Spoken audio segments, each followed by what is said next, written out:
आप देख रहे हैं क्लाउन टाइम्स ब्रेकिंग न्यूज की खास खबर। अब खबरें विस्तार से। पत्रकारों से आजकल मिलना लोग परहेज करते हैं। इतना तेजी से जो विकास हो रहा है सब उसमें फंसे हैं और किसी के पास समय नहीं है।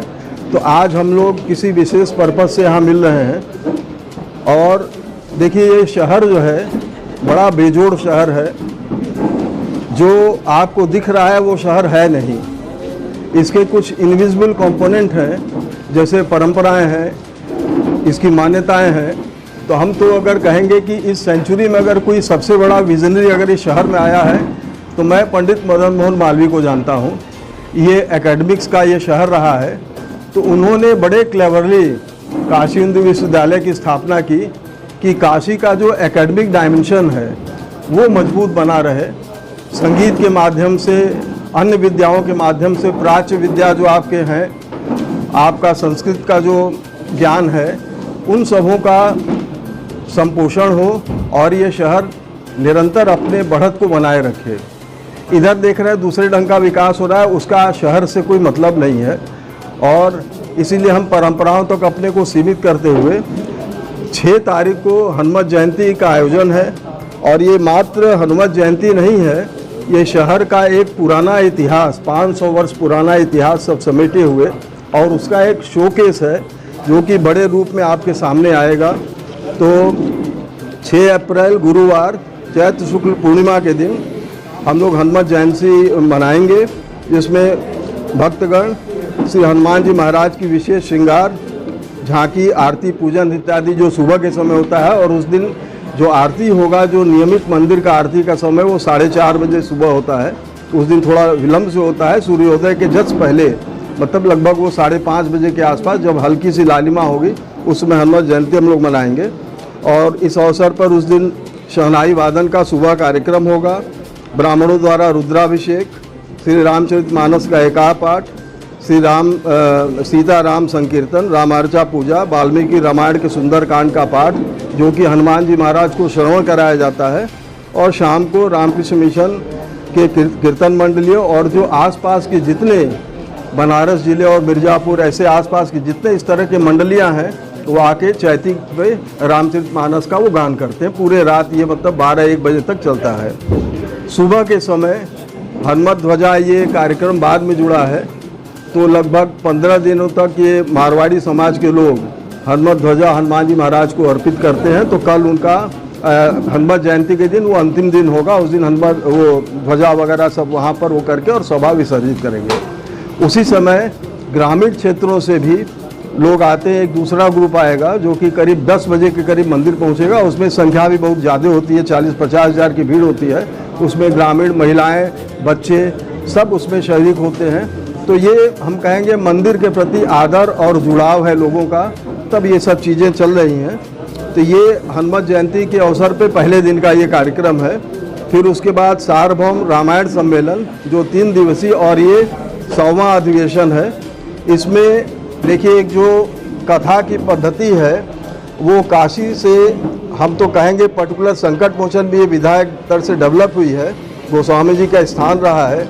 रामचरितमानस तो पहले था नहीं, गोस्वामी जी के समय से वो एग्जिस्टेंस में आया। उसके पहले वाल्मीकि रामायण से कथा वगैरह अपना सब चलता था।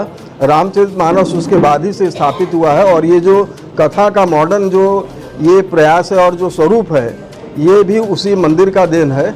वहाँ बहुत सहेज के इसको चला जा रहा है। और आज भी वो पुराने परंपरा से उसमें कोई ग्लैमर और ये म्यूज़िक वगैरह उसमें इंट्रोड्यूस नहीं किया गया। एक तरह से वो देखिए एकेडमिक कथा है। और उसमें ये मान्यता है कि जहाँ राम कथा होगी वहाँ हनुमान जी महाराज स्वयं श्रवण करते हैं राम कथा का। तो इसमें लोकल व्यास तो रहेंगे ही। और ये नित्य 5 बजे से लेकर 10 बजे रात्रि तक ये कथा दिनांक 7 अप्रैल से 9 अप्रैल तक चलेगा, जिसमें बाहर के कुछ वक्ता भी पार्टिसिपेट करेंगे। जैसे पंडित उमाशंकर शर्मा जी हैं बरेली से, श्री रमाकांत चतुर्वेदी जी हैं हनुमानगढ़ से, और नीरज मिश्र जी हैं ये छपरा से हैं। इन लोगों का बाहर के ये व्यास जी लोग हैं, ये लोग कथा कहेंगे।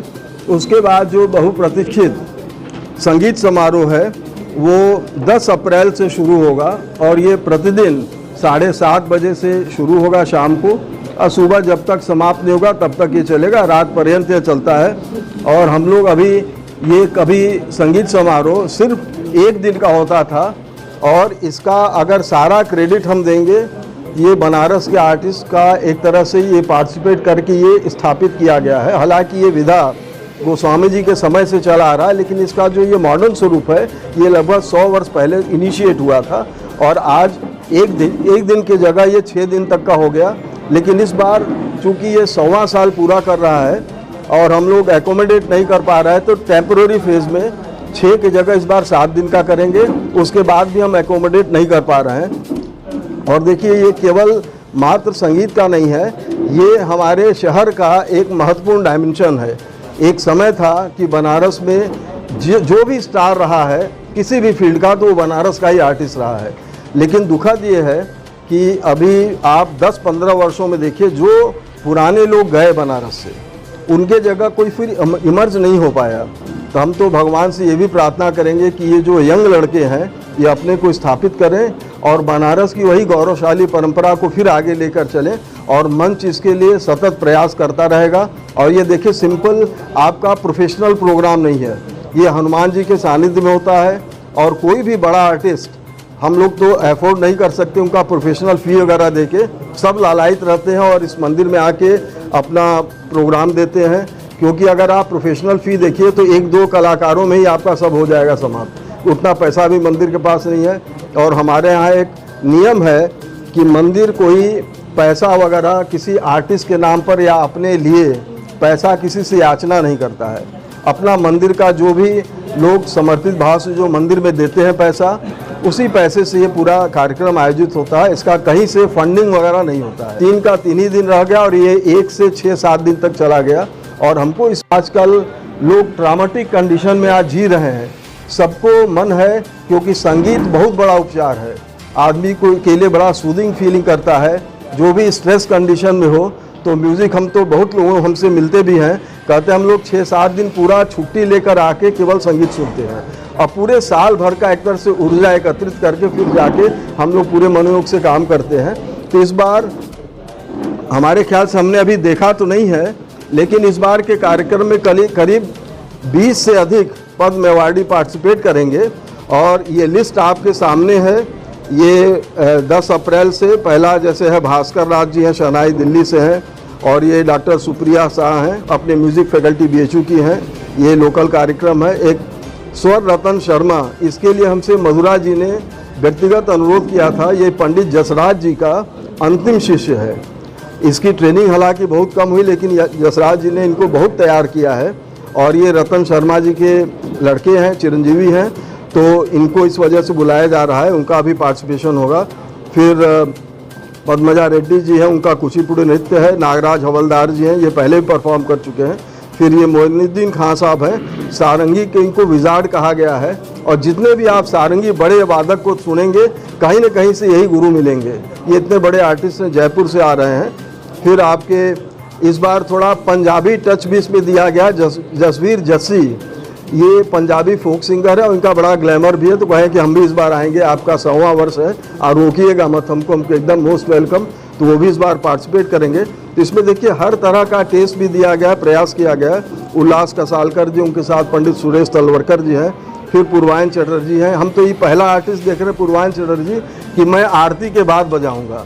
किसी को लास्ट प्रोग्राम दीजिए तो कहता है कि हमको बड़ा दिक्कत होगा, ऑडियंस रहते नहीं हैं। और इन्होंने कहा है कि हमको डेलिबरेटली आप आरती के बाद, मैं आरती के बाद डायरेक्ट हनुमान जी को सुनाऊंगा। तो इनका उस हिसाब से कार्यक्रम रखा गया है।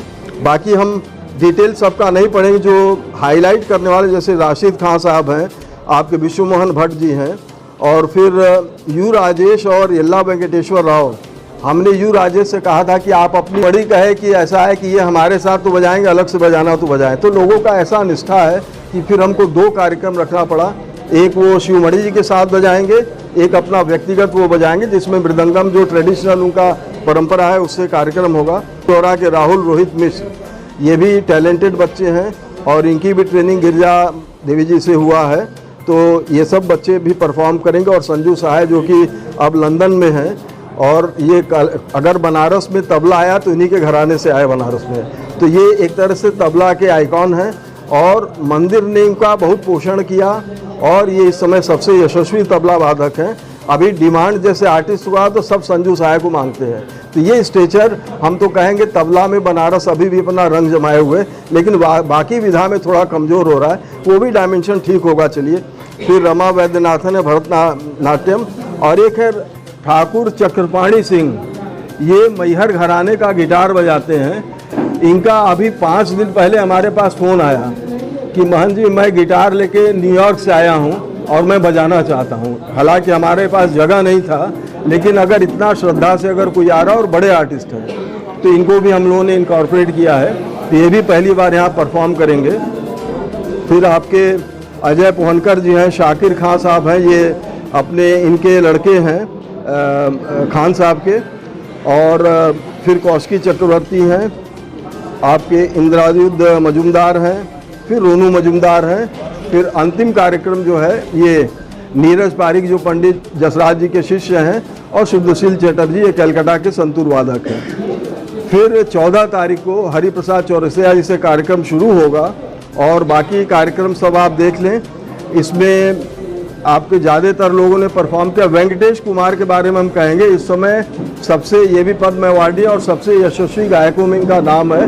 कभी 20 साल पहले इसी मंदिर के मंच से इन्होंने परफॉर्मेंस बड़े स्केल पे शुरू किया था, और आज इनका ये स्टेचर है, तो बहुत दिनों बाद ये भी आ रहे हैं। फिर अनूप जलोटा जी भी रहेंगे।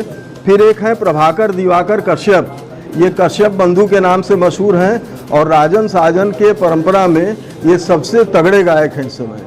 आप देखिएगा, बल्कि हमने इनसे मजाक में भी कहा कि एक भाई चंडीगढ़ नौकरी करता है और एक जो है खैरागढ़ में।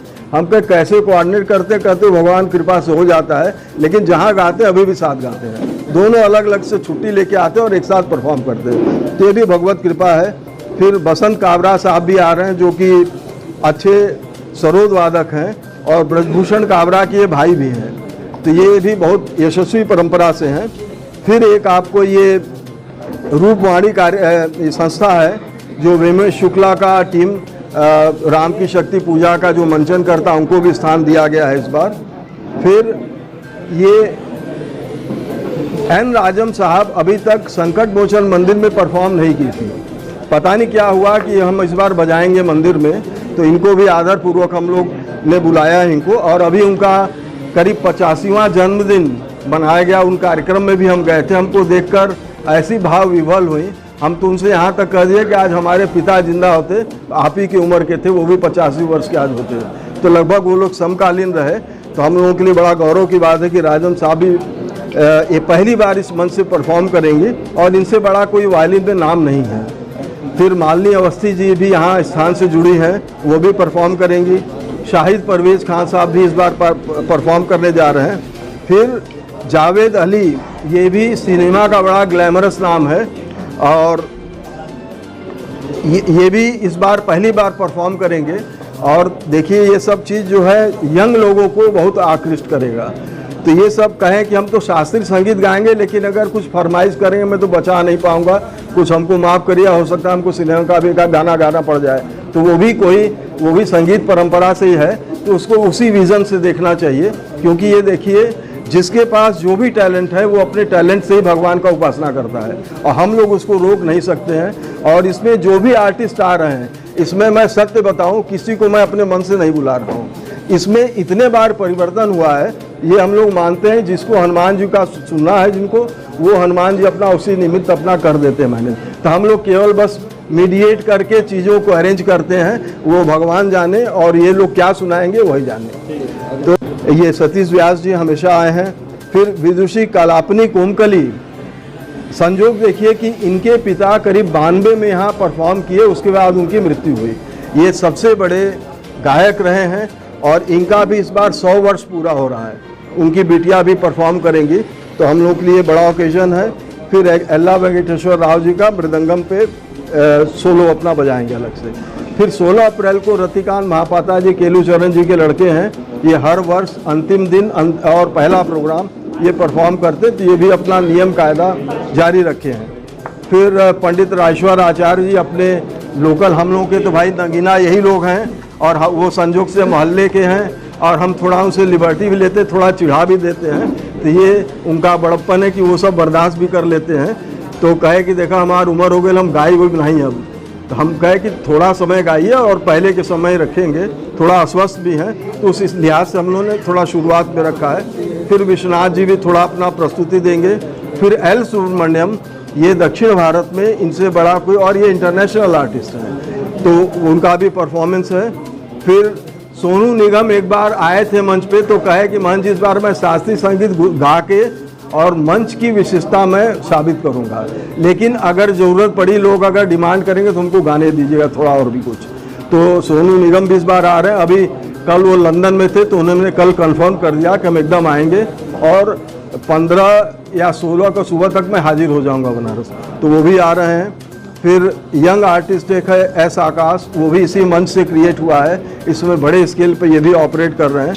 फिर कंकना बनर्जी, ये भी करीब आपके 30-35 वर्षों क्या 40 वर्षों पहले से आ रही हैं, इनका भी कार्यक्रम है। और अंतिम प्रोग्राम अपने साजन मिश्र जी और उनके चिरंजीवी स्वरांश मिश्र, इन लोगों का डुएट गायन से कार्यक्रम का समापन होगा। अब आप इसको ऐसे देखिए, ये केवल प्रोफेशनल कार्यक्रम नहीं है, लेकिन एक संगीत परंपरा को, उसके लीगेसी को जिंदा रखने का एक बहुत बड़ा मंदिर का ये प्रयास है। एक जो हम लोग सुनते हैं आनंद का कंसेप्ट, तो आनंद का आनंद तो जो कहते हैं फॉरेस्ट ऑफ ब्लिस, यही बनारस का एक पहचान है। तो बनारस से तो फॉरेस्ट सब उजड़ गया, लेकिन मंदिर अपने अंदर का फॉरेस्ट अभी भी सहेज के रखा हुआ है। तो मंदिर अपनी परंपराओं को, जैसे अपने कथा की परंपरा है, अपने संगीत की परंपरा है, और पब्लिक डोमेन से कैसे कनेक्ट होना है, लोग कैसे उसका लाभ लें, वो सब स्वरूप को मंदिर अभी अपने पुराने फॉर्म में लेके चल रहा है। और आप इसमें बिलीव नहीं करेंगे, इसमें कई ऐसे लोग हैं जो विदेश से केवल सुनने के लिए आ रहे हैं। तो ये मंच ऐसा है कि केवल आर्टिस्ट को ही नहीं क्रिएट करता है, ये श्रोता भी क्रिएट करता है। और जो इंटरेक्शन का जो माध्यम देता है मंदिर, वो किसी प्रोफेशनल कार्यक्रम में आप नहीं देंगे। आर्टिस्ट परफॉर्म करेगा, चले जाएगा, लेकिन यहाँ क्या है कि ग्रीन रूम से लेकर कार्यक्रम के बाद भी लोगों को पूरी आज़ादी रहती है अपने पसंद के कलाकारों से इंटरेक्ट करना। कई यहाँ शागिर्द भी बनते हैं और उनको शिष्य भी मिल जाते, फिर ले आके वो ट्रेन करते हैं। तो ये केवल एक संगीत का आयोजन नहीं है, और हनुमान जी को तो कहा गया है ज्ञान गुण गंधर्व जेता, उनसे बड़ा कोई संगीतज्ञ नहीं है। तो ये हनुमान जी की कृपा है कि यंग लोगों को खूब बढ़ाएं, और उनका एक तरह से वो स्क्रूटनी करते हैं कि तुम्हारा लेवल क्या है, और फिर आपको एक अच्छा गुरु भी यहीं प्राप्त कराते हैं इसी मंदिर में, और वो फिर एक सानिध्य उनका मिलता है। फिर वो लोग चले जाते हैं ऊपर और अपने गुरुओं के यहाँ अपना शिक्षा लेते हैं। अंतिम व्यक्ति आपके महामना मालवीय जी थे, जिन्होंने काशी के डायमेंशन को ठीक से पहचाना, और इतना बड़ा विश्वविद्यालय वो भी काशी से हटा के उन्होंने बनाया कि काशी का चीज़ न डिस्टर्ब हो, लेकिन काशी का एकेडमिक पोषण उस विश्वविद्यालय के माध्यम से होता रहे, और वो देख रहे हो भी रहा है। तो ये संगीत समारोह ही बस मात्र नहीं है, यहाँ के परंपराओं को सहेजने का एक बड़ा शोकेस है। और ये 6-7 दिनों में जो एक आर्ट गैलरी जो हमारे अनुज विजयनाथ मिश्र जी अपना करते हैं, वो भी अपने नए स्वरूप में, और दूसरा उसमें कई कंसेप्ट है जिसमें बाहर के आर्टिस्ट भी इस बार विदेशों से भी आर्टिस्ट पार्टिसिपेट करेंगे। तो वो कला दीर्घा वो मंदिर में उसी तरह रहेगा। हम लोग का कुल मामला ये है कि जिसका साहित्य, संगीत और कला जिसमें भी मन लगे, वो सारा प्लेटफॉर्म मंदिर अपने अंदर क्रिएट करके रखेगा। और सबके डायटी भगवान हनुमान जी महाराज हैं, और कलयुग के तो सबसे प्रतापी देवता हैं, तो उनके सानिध्य में ये सब चीज़ें बढ़ेंगी, इनका संवर्धन होगा। और हम समझते हैं कि काशी अपने परंपराओं को खूब लेकर आगे चले, और दुनिया में एक चमकदार शहर, जो एक कहते हैं अंग्रेजी में ग्लिटरिंग, वो चीज़ रहे, क्योंकि काशी का जो अट्रैक्शन है इन्हीं डायमेंशन के वजह से है रहे हैं। थोड़ा उसमें विलम्ब जरूर हो रहा है, एक सोवेनियर भी हम लोग निकालेंगे, तो अभी तो उसका पार्ट 1 निकल जाएगा, फिर उसको विधिवत हम लोग बुक फॉर्म में थोड़ा संगीत समारोह के बाद उसको फिर लेके आएंगे। रात में उनसे बात हुई तो कहे कि हम अभी नमाज पढ़ के निकल रहे थे, उसके बाद हनुमान जी हमको बुला दिए। अच्छा, अभी हमसे कलकत्ता में उनसे मुलाकात भी हुई थी, वो भी पहली बार पार्टिसिपेट करेंगे। ये भी बहुत बड़ा नाम है, तो इस बार बहुत बड़े लोग हैं। आप राजनीति करेंगे भी तो राजनीति हो नहीं पाएगी। और हमको ये जो अभी नेगेटिव टाइप के जो कमेंट्स आ रहे हैं, तो इससे आपको हतोत्साहित पहले नहीं होना चाहिए। हमसे अभी 2-3 दिन पहले किसी ने पूछा, रामनवमी के दिन, अगर रामचरितमानस के बारे में कोई सवाल उठा रहा है तो आपको प्रसन्न होना चाहिए कि एकमात्र यही ग्रंथ है जिससे सबको आशा है। देखिए, अपनों से ही लोगों को शिकायत होता है।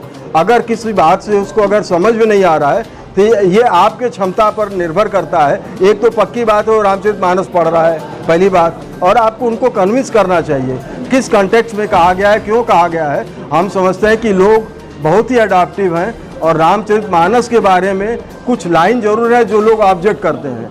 अगर आप उसको लोगों को ठीक से समझाएंगे वो सब लोग मानते हैं। तो ये अगर बढ़ रहा है तो आपको इसमें अपने दृष्टि को बदलना पड़ेगा, आपको रिएक्ट नहीं होना चाहिए। रामनवमी पे तो कई जगह दंगे फसाद हुए, उस पर क्या करना चाहेंगे? नहीं, आप इसके मतलब राम जी के स्वरूप को समझ नहीं पाए।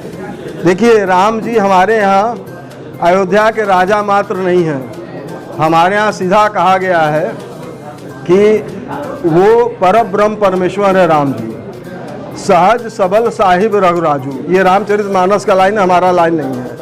कि जिसके पास सारे मतलब ब्रह्मांड की ऊर्जा हो, सब चीज़ हो, हर तरह से सक्षम हो, उसके बाद वो सरल है, डाउन टू अर्थ है। और राम जी का कभी जो आजकल धनुष लेके क्रोधित चेहरा देख रहे हैं, वो राम जी का स्वरूप नहीं है। वो बहुत सरल हैं और वो पब्लिक डोमेन में एक एक आदमी से मिलते हैं और मिलना चाहते हैं और सबकी बातें सुनते हैं। तो आप इसके मतलब राम जी के कैरेक्टर को नहीं समझ पा रहे हैं। और हमारे यहाँ तो सीधा कहा गया है कि सीए राम में सब जग जानी। तो जब सारे लोग सीताराम जी के अवतार हैं, आप में भी विराजमान है, आप में भी विराजमान है, आप में भी विराजमान है, तो ये जनमानस जो है वो सब राममय है और सब जो है राम के प्रति समर्पित हैं। केवल हम ही कह दें कि मैं राम का बड़ा प्रेमी हूँ और राम को मैं बहुत मानता हूँ, ये दोषपूर्ण आपका सोच है। आप देखिए, राम जन जन के हैं। आप अगर ये पत्रकार वार्ता में बैठ के बात कर रहे हैं, ये राम जी के कृपा से कर रहे हैं और ये देश भी राम जी का है। और राम जी ही अगर चाह रहे हैं तो सारे धर्म यहाँ पल्लवित और पुष्पित हो रहे हैं। तो ये इसीलिए कहा गया है कि ये शहर जो है बड़ा बेजोड़ शहर है और इसको आप कहिए ये आध्यात्मिक शहर है। ये आध्यात्म से मतलब रखता है, केवल धर्म से ही मतलब नहीं रखता है। यहाँ बताइए कौन से जैन धर्म वालों का आप दौड़ा के कहीं पिटाई करते हैं या बौद्धों को करते हैं? सब यहाँ प्रेम से रहते हैं। और एकमात्र अगर कहिए तो ये भारत का प्रोटोटाइप मॉडल है जहाँ पे सारे धर्म आपस में बढ़िया कोऑर्डिनेशन के साथ रहते हैं। और दिक्कत जो होती है वो बाहर से लोग आके करते हैं, आपस में कोई वैमनस्यता नहीं है। शताब्दी वर्ष महाराज जी क्या खास है? भाई, खास ये है कि मंदिर अपने परंपराओं को समृद्ध करते हुए 100 साल तक उस ध्वजा को लेके चला है। अब ये आगे के लोगों की भी जिम्मेदारी है कि इसको उसी ढंग से, उसी पेज से फिर आगे लेके चलना है। इस बार चूँकि 100वां वर्ष है तो मैक्सिमम लोगों को हम लोग इनकॉर्पोरेट करने के लिए इस बार विशेष 7 दिन का आयोजन कर रहे हैं। ये परमानेंट नहीं है, फिर अपने पुराने नियम पे जाएगा मंदिर। तो अब ये बड़ा ओकेजन है कि इतने बड़े बड़े स्टार आर्टिस्ट इस बार पार्टिसिपेट कर रहे हैं और ये प्रूवन है, ये मॉडल अच्छा है, लोगों को अच्छा लगा कि 100 वर्ष तक ऐसे ही चलता रहा। पाश्चात्य और क्लासिकल दोनों का मिक्स आयोजन इस बार किया जा रहा है, इसके पीछे क्या मंशा है? इसके पीछे मंशा ये है कि संगीत की विधाएं अनेक है और अगर एक्सपर्टाइज अगर आदमी डेवलप कर लिया तो हम उसको भी मंच देंगे, क्योंकि टेस्ट सबका अलग अलग भी है। तो इसमें युवाओं को भी खास तवज्जो दिया गया है कि वो भी अपने हिसाब के, अपने टेस्ट के लोगों को सुन सकें। Clown times TV YouTube channel की खबरों को आगे भी देखने के लिए चैनल को लाइक करें, सब्सक्राइब करें, घंटी को जरूर दबाएं। क्लाउन टाइम्स की खबरों को फेसबुक पेज पर